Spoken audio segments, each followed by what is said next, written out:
शरीरशुद्धिः प्रथमम्, ततः पादप्रक्षालनं स्मृतम्। बहिः कल्मषनाशाय पुण्यक्षेत्रप्रवेशने। తాత్పర్యం దైవదర్శనానికి ముందు బాహ్య కల్మషాలను తొలగించుకోవడమే పాద ప్రక్షాళన ఉద్దేశ్యం. మనుష్య ఆలయ గడప తొక్కే ముందు నీ అడుగుల్లో అంటిన అపవిత్రతను బయటే వదిలే. ఇది కేవలం నీ కాళ్లకు ఉన్న మట్టిని కడగడం కాదు, నీ అహంకారాన్ని, నీ బయటి లోకపు అలజడిని కడిగివేసే పవిత్ర ప్రక్రియ.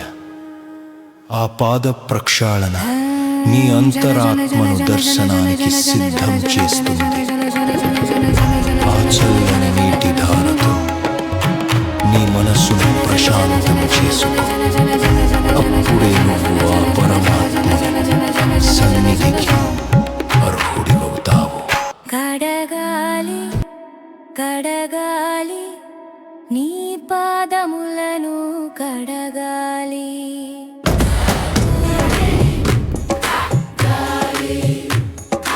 అడుగులో అడుగున అంటిన మాలిన్య నీటి ధారతో కడగాలి.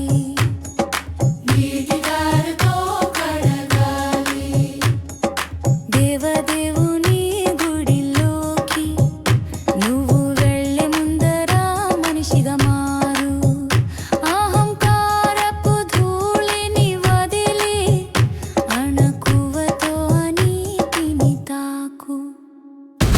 బయటి లోకపు బరువును దించి పహశుద్ధితో లోపలికి నడువు. పాదము కడిగితే పాపము పోవును, భక్తితో అడుగు వేయవయ్యా.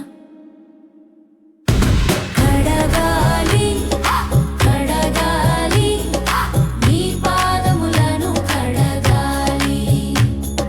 దర్శన విధిలో రెండవ ఘట్టం పాద ప్రక్షాళన చేయాలి. రేవు బాటలో ముస్కు స్వామి గారి మాటలో సాగుదాం.